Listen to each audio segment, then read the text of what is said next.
Boa tarde todo mundo, tranquilo com vocês, gente? Hoje eu tô gravando aqui a aula, eu tô um pouco gripado, eu não tô com condições de falar muito, certo? Então vou tentar explicar aqui para vocês, certo? E vou disponibilizar o material para vocês fazerem a atividade, tá bom? Então a aula de hoje é sobre a evolução dos répteis, certo? Vamos entender como os répteis evoluíram, tá certo? Até chegar no formato que eles estão hoje. Então, acredita-se que os primeiros répteis surgiram há cerca de 360 milhões de anos, certo? Nessa época o clima ficou bem mais seco, certo? Eles evoluíram dos anfíbios que existiam naquela época, certo? E esses répteis ancestrais, eles deram origem aos répteis que nós temos hoje, né? Também às aves e também aos mamíferos. E também a alguns que não existem mais hoje, como por exemplo os pterossauros, certo? Ainda falando da evolução dos répteis, alguns dos répteis, como por exemplo o plesiosaurus e as tartarugas marinhas, eles voltaram a viver no meio aquático, certo? Mas eles mantiveram algumas adaptações que tinham lá na vida terrestre, como por exemplo a respiração pulmonar. Então eles respiravam através de pulmões, né? Isso eles tinham quando eram terrestres.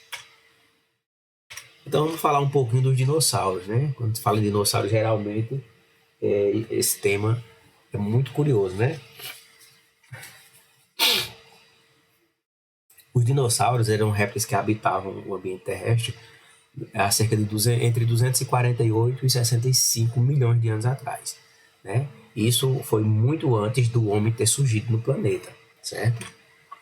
Então, a palavra dinossauro, né, a sua origem, né, são dois prefixos, um prefixo dino, que significa terrível, e saurus, lagarto, porque ele realmente ele tem uma aparência com um lagarto, só que sendo bem maior, né? Então, por isso esse nome, certo? Os primeiros dinossauros, como os Compsognathus, eram pequenos e comparados com os gigantes, assim, eles eram bem menores, né, se comparasse com os gigantes que a gente ouve falar, né?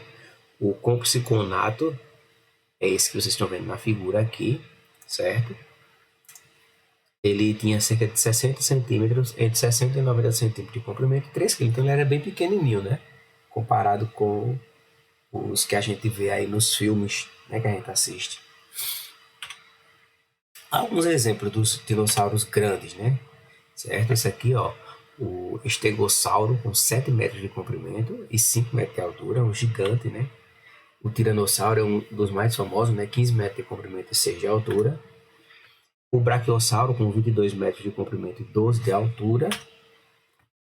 O Velociraptor, né? 3 metros de comprimento e de altura. Esse aqui, bem famoso no filme de Jurassic Park, né? Ele é bem veloz. E o Triceratops, certo? Com 9 metros de comprimento e 4 metros de altura. Eles são os maiores, né? E os também mais famosos, tá certo? Então vamos entender um pouquinho como foi que eles desapareceram, né? Hoje a gente só consegue encontrar ossos, né? Os esqueletos deles fossilizados, por isso que a gente sabe da sua existência. Mas como foi que aconteceu essa extinção, certo? Então, ao longo da história do nosso planeta, ocorreram várias extinções em massas, certo? Então, por exemplo, há cerca de 65 milhões de anos atrás, ocorreu uma extinção em que várias espécies de plantas, invertebrados e répteis, inclusive os dinossauros, deixaram de existir, né? Então, a hipótese, na verdade, mais aceita é que isso tenha acontecido por conta da queda de um asteroide do nosso planeta, certo? Então, essa queda levantou uma grande poeira, certo? E essa poeira impediu, por exemplo, que o nosso planeta recebesse a luz solar, certo? E também ele ficou resfriado, ficou frio durante vários anos. Essa é a hipótese mais aceita para extinção dos dinossauros. Beleza? Então o que eu tenho para falar dos dinossauros era aquilo com vocês. Vamos falar um pouquinho agora das aves, tá bom? Então, o Brasil é um dos países com maior diversidade de aves do mundo. Existem várias espécies de aves aqui no nosso país, tá certo? No entanto, muitas são ameaçadas de extinção e estão ameaçadas de extinção, certo? Então, duas perguntas para vocês pensarem um pouquinho. Que diferenças existem entre o corpo das aves e dos répteis? Será que existe alguma diferença? A gente estudou os répteis, vamos estudar as aves agora. Será que existe alguma diferença no corpo deles? E que adaptações ao voo há no corpo das aves? Então, as aves são os animais que conseguem voar, né? Então, o que será que ela tem de diferente no seu corpo que consegue, de adaptação que faz com que ela consiga o voo? Vamos tentar responder durante a aula, tá certo? Então, olha só, falando um pouquinho da temperatura corporal, né? Nós sabemos que as aves, assim como os mamíferos, são animais endotérmicos, ou seja, mantém a temperatura do corpo constante devido à energia obtida na respiração celular. Então, as aves, elas são diferentes de outros animais que a gente já falou, né? A gente falou de animais ectotérmicos, certo? Como, por exemplo, os anfíbios. As aves, elas conseguem manter a temperatura do seu corpo, como nós, por exemplo, os mamíferos, né?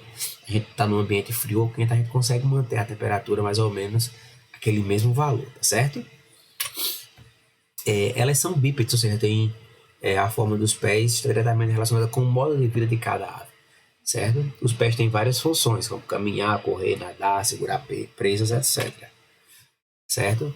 Elas são os únicos animais que possuem penas, as aves, certo? Com estruturas leves e flexíveis formadas por queratina. Esse é o que forma as penas, tá certo?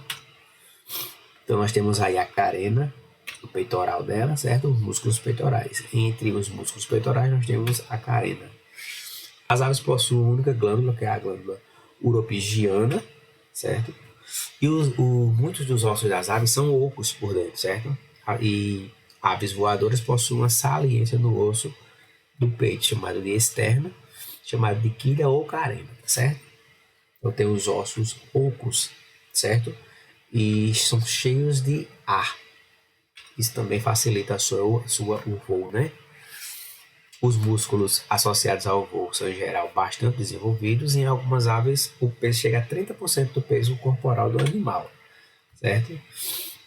Os ossos e músculos são desenvolvidos e as penas são apenas algumas adaptações ao voo que as aves apresentam. Então, uma das adaptações ao voo são as penas. Existem mais que a gente vai falar daqui a pouquinho, certo? Então, vocês podem ver aí algumas estruturas, né, como a pelvis, que apoia o músculo aos os membros traseiros, as vértebras caudais, né? 4 dedos, né, permitem a marchar ou se agarrar a um galho. A carena, né, que dá apoio aos músculos das asas. E a alimentação delas. Ó. Geralmente o tamanho e o formato do bico estão adaptados ao hábito alimentar das aves. Aves não possuem dentes, o que contribui para a redução do seu peso. Então, a questão delas não possuírem dentes também já é uma adaptação, né? Elas serem mais leves para poder voar, certo? Elas têm um estômago mecânico, né? Com a moela, essa moela que vai triturar o alimento.